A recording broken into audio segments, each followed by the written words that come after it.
करेंगे ए short summary. सो आज हम देखेंगे एक स्टोरी की शॉर्ट समरी एंड स्टोरी का नाम है God sees the truth but waits and ये किसने लिखी है? लियो टॉल्स्टॉय ने। So let us first read about the author and then we will move forward to story time. So जो Leo Tolstoy थे वो बहुत ही ज़्यादा famous Russian novelist and short story writer रह चुके हैं। वो ड्रामेटिस्ट एंड फिलोसोफर भी रह चुके हैं। उनकी जो मास्टरपीस जो शॉर्ट स्टोरीज़ हैं उनमें से 2-3 हमें यहाँ बताई गई हैं, जो कि है War and Peace, second one is Anna Karenina, third one we can say is how much land does a man need. Toy थे जो पुअर लोग हैं, जो डाउन ट्रोडन में रहते हैं, बहुत ही ज़्यादा स्लम एरिया में रहते हैं, उनकी लाइफ को जानने के लिए वो बहुत ही ज़्यादा कीनिंगली इंटरेस्टेड हुआ करते थे। And one of is masterpiece short story include God sees the truth but waits and ये स्टोरी को हम आज डिस्कस करने वाले हैं। The protagonist of the story, protagonist का मतलब क्या होता है? Main character. इस स्टोरी के मेन कैरेक्टर कौन है? जो कि है इवान मित्रिच एक्सियोनोव। जो यहाँ का डी है वो साइलेंट है, तो हमें प्रोनाउंस कैसे करना है? Ivan मित्रिच Aksyonov. एंड ये जो एक्सियोनोव है वो बहुत ही ज़्यादा यंग मर्चेंट है, बहुत ही ज़्यादा यंग है वो। और वो रहते कहाँ पे थे? व्लादिमिर। व्लादिमिर कहाँ पे है? रशिया में है वो।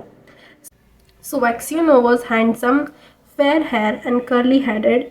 He was full of fun and very fond of singing. He drank and got riotous, but after marriage he gave up drinking except occasionally. So Ivan Mitrich जो था, एक्सियोनोव जो था, वो बहुत ज़्यादा यंग मर्चेंट है। उसकी 2 शॉप्स एंड 1 हाउस है, वो हम आगे देखेंगे। सो एक्सियोनोव के पास 2 शॉप्स ही, 1 हाउस था। वो रहता कहाँ पे था? व्लादिमीर में। व्लादिमीर कहाँ पे? रशिया में है। और एक्सियोनोव के थोड़े करैक्टर के बारे में दिखाया गया है यहाँ पे कि वो बहुत ज़्यादा हैंडसम था। फेयर हेयर मतलब गोरा चिट्टा था। उसके बाल जो थे वो कर्ली थे। एंड वो बहुत ही ज़्यादा फन लविंग इंसान था। उसको गाना बहुत पसंद था एंड वो ड्रिंकिंग भी करता था। और जब वो ड्रिंकिंग करता था तो बहुत ही ज़्यादा लाइक रायोटियस, मतलब बहुत ज़्यादा झगड़ालू हो जाता था, मस्तीखोर हो जाता था वो। और ये इसकी एक बुरी आदत थी। बट जैसे उसकी शादी हुई, जब इवान मित्रिच एक्सियोनोव की जब शादी हुई, उसने ड्रिंकिंग करना छोड़ दिया एक्सेप्ट ओकेजनली, मतलब कभी कभी कोई ओकेजन होता था तभी वो ड्रिंक करता। One summer Aksionov was ready to go to the Nizhny fair. His wife requested him not to travel that day. जो एक्सियोनोव था वो गर्मियों के दिन थे, उसने एक बारी क्या सोचा कि जो नीजी फेयर है मैं वहाँ पे जाता हूँ, क्योंकि उसका जो business, as he was a merchant, वो बिजनेसमैन था। तो उसने सोचा मैं वहाँ पे जाता हूँ, मुझे और लोगों से मिलना जुलना होगा, मैं और ज़्यादा सीखूँगा। इसकी वजह से वो फेयर के लिए जाने के लिए रेडी होता है।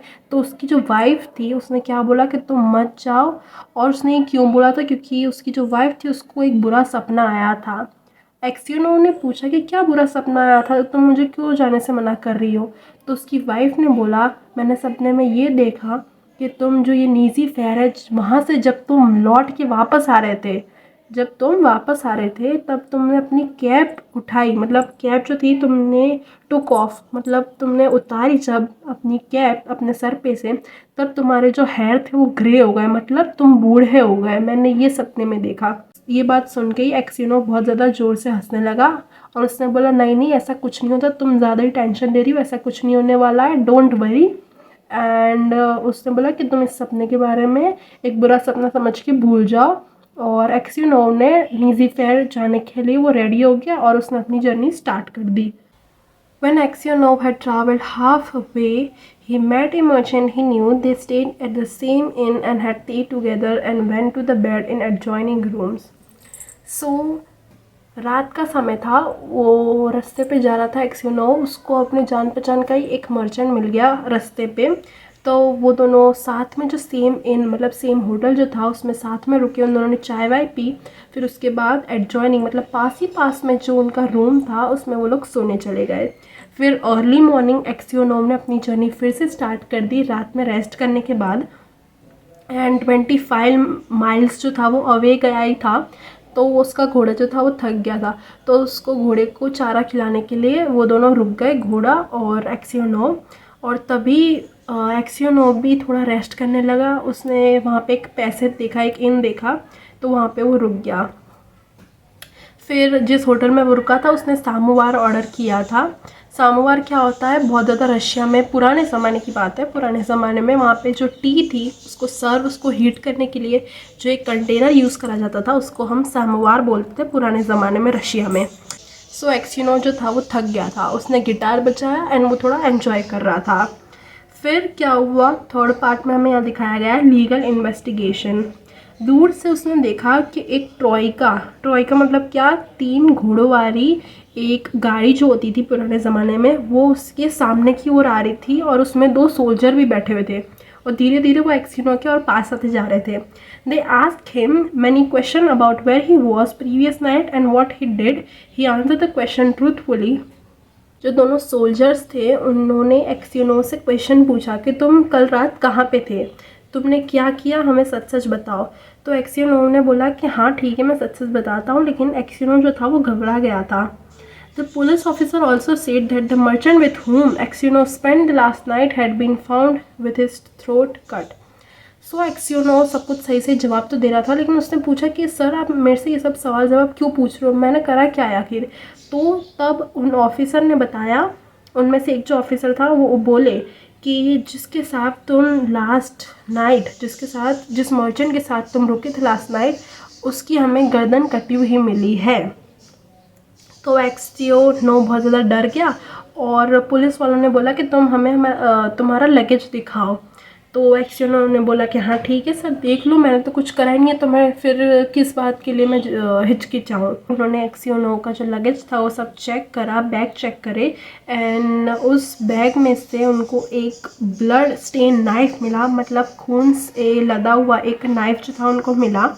और एक्सिनो ये देख के बहुत ज़्यादा डर गया, वो एकदम स्टैमर हो गया, वो हिचकिचाने लगा कि मैं क्या बोलूँ, ये सब मैंने करा ही नहीं है, कैसे हो सकता है, दिस इज़ नॉट पॉसिबल। और वो इतना ज़्यादा डर गया था, उसका जो फेस था वो एकदम पेल हो गया था, एकदम सफ़ेद हो गया था। वो अपनी जो वॉइस से मतलब वो बोल भी नहीं पा रहा था कुछ, इतना वो डर गया था कि कैसे हो सकता है। The legal procedure prove to be above it. Aksionov was charged with murdering a merchant from Ryazan and robbing him of 20,000 rubles.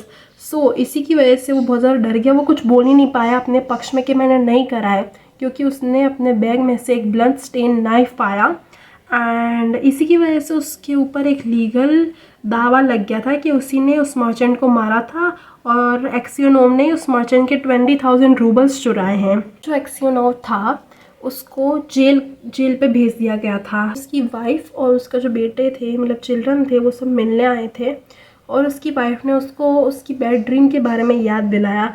उससे बोला कि मैंने तुम्हें बताया था ना कि मेरे को ऐसी बैड ड्रीम आई है, तुम मत जाओ, लेकिन तुमने माना नहीं, तुमने अपनी ज़िद पे अड़े रहे। अब देखो अभी क्या हो गया। और उसकी जो वाइफ थी उन्होंने जो वहाँ के सीज़ार मतलब जो राजा थे उनके साथ भी उन्होंने ये बोला कि आप मेरे पति को छुड़वा दीजिए, कुछ करिए, क्योंकि वो ऐसा नहीं है, उसने ऐसा कुछ नहीं करा है। लेकिन सीज़ार ने ऐसा कुछ बातों पे ध्यान नहीं दिया, क्योंकि उनके पास और भी बहुत ज़्यादा प्रॉब्लम्स आती रहती है, क्योंकि वो राजा थे, उनके पास और भी ज़्यादा बहुत बड़ी बड़ी प्रॉब्लम आती रहती है, तो उन्होंने ये छोटी मोटी बात पे ध्यान नहीं करा। अब क्या हुआ कि एक्सिनो जो था उसने सोचा भले ही कोई मेरे पे विश्वास करे या ना करे, मेरी जो वाइफ है वो तो मेरे पे विश्वास करती है। तो उसकी जो वाइफ थी अब उसने एक्सिनो से क्या क्वेश्चन पूछ लिया। उसकी जो वाइफ थी उसने ऐसा पूछा कि क्या तुम सच बोल रहे हो, तुमने सही में उस मर्चेंट को नहीं मारा है। अब ये सुन के जो एक्सिनो था वो बहुत ज़्यादा टूट गया अंदर से। उसको एक होप थी एक्सिनो को कि मेरी वाइफ तो है जो मुझे समझती है, वही एक इकलौती एक पर्सन है जो मुझे समझेगी कि हाँ मैंने नहीं करा है, वो मेरे पे विश्वास करेगी। लेकिन जब उसकी वाइफ ने क्वेश्चन पूछा कि क्या तुमने सही बोल रहे हो, मतलब क्या तुम सही बोल रहे हो, तुमने उस मर्चेंट को नहीं मारा है। अब ये सुन के एक्सिनो बहुत ज़्यादा टूट गया अंदर से एंड वो बहुत ज़्यादा मतलब एकदम उसने होप खो दी थी। फिर जैसे उसकी वाइफ और वो सब जा रहे थे उसने गुड बाय करा अपनी फैमिली को लास्ट टाइम। और एक्सिनो जो था अब वो पूरा अंदर से टूट गया था कि अब तो जो होना होगा देखा जाएगा, भगवान भरोसे है। वो एक्सिनो जो था अब वो और ज़्यादा पैटिशन नहीं लिखता था, उसने बोला अब जो भी होगा भगवान देखेंगे, अच्छा ही होगा जो भी होगा।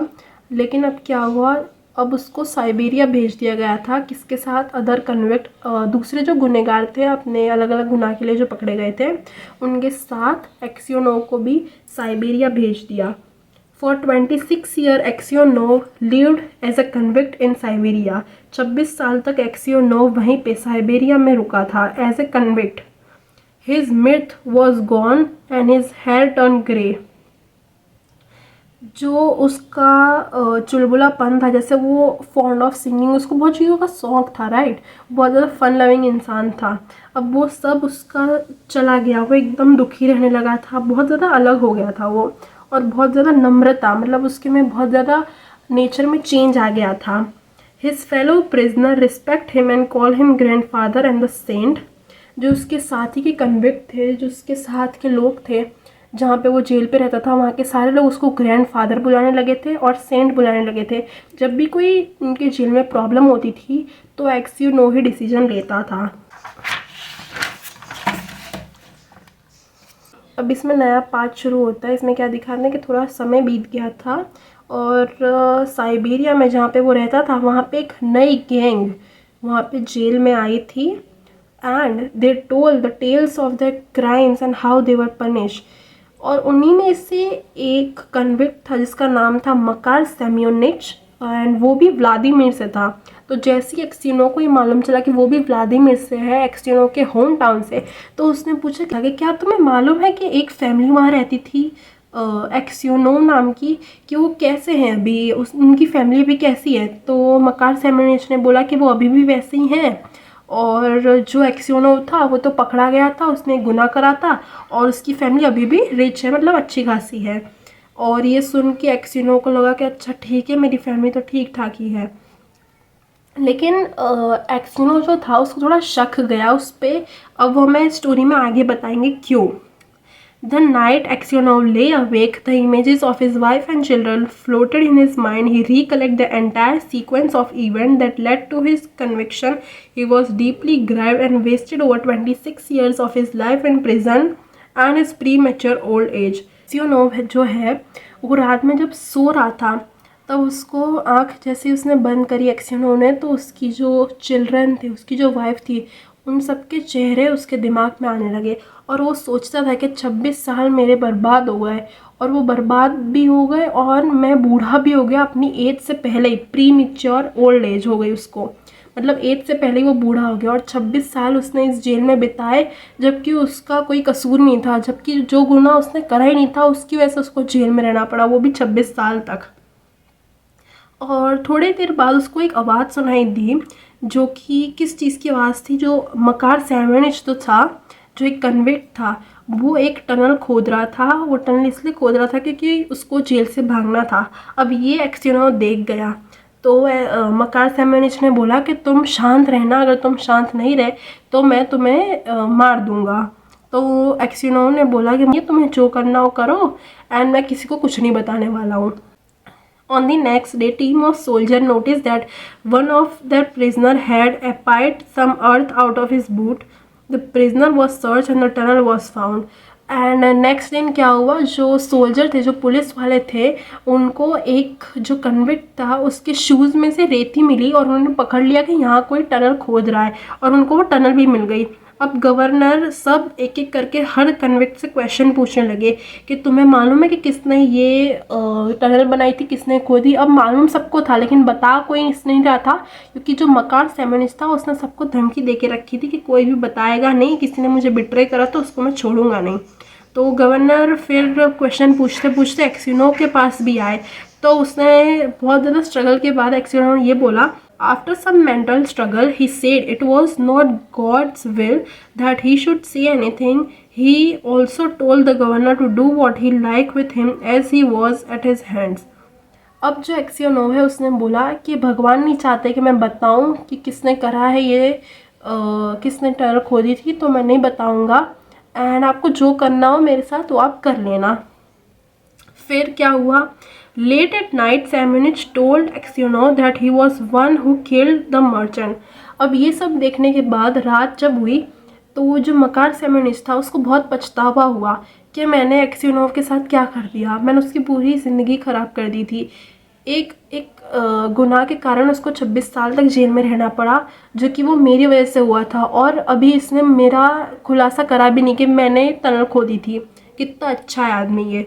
तो तब जो सैमुअलिस था उसको समझ आया और वो एक्सियोनोव के पास गया लेट एट नाइट, और एक्सियोनोव से बहुत ज़्यादा उसने माफ़ी मांगी, बहुत ज़्यादा सॉरी सॉरी बोला कि प्लीज़ एक्सियोनोव मुझे माफ़ कर दो कि मैंने करा था वो गुनाह, मैंने ही तुम्हारे बैग में वो चाकू रख दिया था, वो गुनाह मैंने ही करा था, उस मर्चेंट को मैंने ही मारा था, सो सॉरी कि मैंने ये सब करा और तुम फंस गए मेरे कारण। और ये सब एक्सियोनोव ने सुना और एक्सियोनोव ने एक रिप्लाई दिया। वो रिप्लाई उसने क्या दिया, it was all absurd because his life was ruined, he said God would forgive him, मकार सेमेनिच कन्फेस हिज गिल्ट। अब क्या हुआ कि मकार सेमेनिच ने ये सब बता दिया, तो एक्सियोनोव बोला कि अब ये सब बोलने से कोई फ़र्क नहीं होता क्योंकि मेरी तो लाइफ ख़राब हो ही गई है। अब मैं माफ़ करूँ ना करूँ उससे कोई फ़र्क नहीं पड़ता, लेकिन तुम्हें गॉड फॉरगिव करेगा, गॉड जो होगा वो सही डिसीजन लेगा। सो मकार सेमेनिच जो था वो गवर्नर अथॉरिटी के पास अब गया अपना गुनाह कबूल करने के लिए कि ये सब जो करा था एक्सियोनोव के साथ जो हुआ वो उसमें उसका कोई कसूर नहीं है, सब कुछ मैंने ही करा था। सो प्लीज़ आप एक्सियोनोव को रिलीज़ कर दो जेल से एंड आप मुझे बंदी बना लो, प्लीज़ उसको माफ़ कर दो। और ये सब सुन के गवर्नर अथॉरिटी जैसे ही आ ही रहे थे उसको छुड़ाने के लिए, उन्होंने क्या पाया कि एक्सियोनोव ही वॉज नो मोर। अब जो एक्सियोनोव था उसकी डेथ हो चुकी थी। सो हमारी स्टोरी इधर ही ख़त्म होती है। यही लास्ट थिंग थी कि एक्सियोनोव जो था वो मर चुका था। एंड जो इसका टाइटल है वो एक तरीके से सही भी है, लेकिन मैं पर्सनली क्या सोचती हूँ कि अगर उसने अपनी वाइफ की जो बात है वो मान ली होती तो अभी तक ये सब नहीं हुआ होता। या फिर दूसरे पर्सपेक्टिव से भी सोचे तो इसमें इसका जो टाइटल है वो एकदम फिट बैठता है, क्योंकि इसका टाइटल का नाम ही क्या था, God sees the truth but waits. So यही थी स्टोरी। आप अपने पर्सपेक्टिव, अपना जो आपकी सोच है इस स्टोरी को लेके आप मुझे कमेंट सेक्शन में बता सकते हैं कि आपने क्या सीखा इस स्टोरी के माध्यम से। And yeah that was it for the story. I hope you understood it and thanks for watching. I will see you guys in my next video. Till then bye bye.